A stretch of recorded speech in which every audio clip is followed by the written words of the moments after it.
बहुत समय पहले की बात है।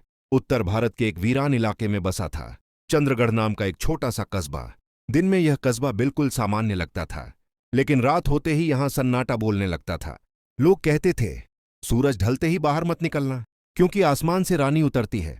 रहस्यमयी रानी की कहानी।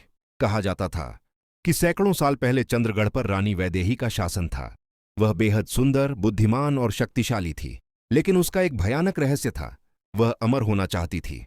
राजमहल के तहखाने में तंत्र मंत्र और काले जादू की विद्या चलती थी। एक रात रानी ने अमृता के लिए मानव बलि दी, लेकिन पूजा अधूरी रह गई।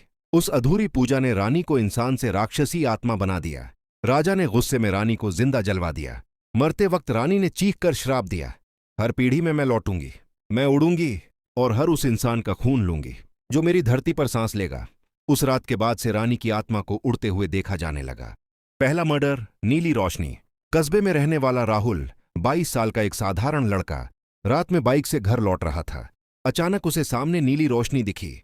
हवा में एक औरत तैर रही थी, लंबे खुले बाल, खून से लाल आंखें और रानी जैसा पोशाक। राहुल डर से चीख भी नहीं पाया। रानी ने हवा में उड़ते हुए कहा, तुम मेरे पहले शिकार हो। अगली सुबह राहुल की लाश पेड़ से लटकी मिली।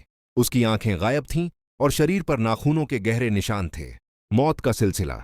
इसके बाद तो हर महीने एक लड़का मरने लगा, कभी कुएं के पास, कभी खेतों में, कभी छत पर सोते हुए। सबकी मौत एक जैसी, गर्दन टूटी हुई, खून सूखा हुआ, चेहरे पर डर जमा हुआ।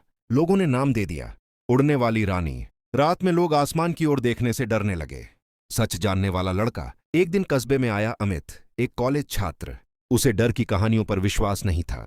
अमित ने पुराने महल की खुदाई शुरू की। तहखाने में उसे मिला एक जला हुआ ग्रंथ। ग्रंथ में लिखा था, रानी हर बार युवक का खून पीकर अपनी शक्ति बढ़ाती है। जब तक उसकी आत्मा को आग और मंत्र से नष्ट नहीं किया जाएगा, वह उड़ती रहेगी और मारती रहेगी। आखिरी रात, अमावस की रात। अमित जानबूझकर छत पर अकेला खड़ा रहा। अचानक आसमान में बादल फटे और हवा में रानी प्रकट हुई। उसकी हंसी से पूरा कस्बा कांप उठा। रानी ने अमित को हवा में उठा लिया, लेकिन अमित ने मंत्र पढ़ा और जलती हुई धूप फेंकी। रानी चीखी, मैं मर नहीं सकती। पूरा आसमान लाल हो गया। अंत या नई शुरुआत। अगली सुबह अमित लापता था। महल फिर से शांत हो गया।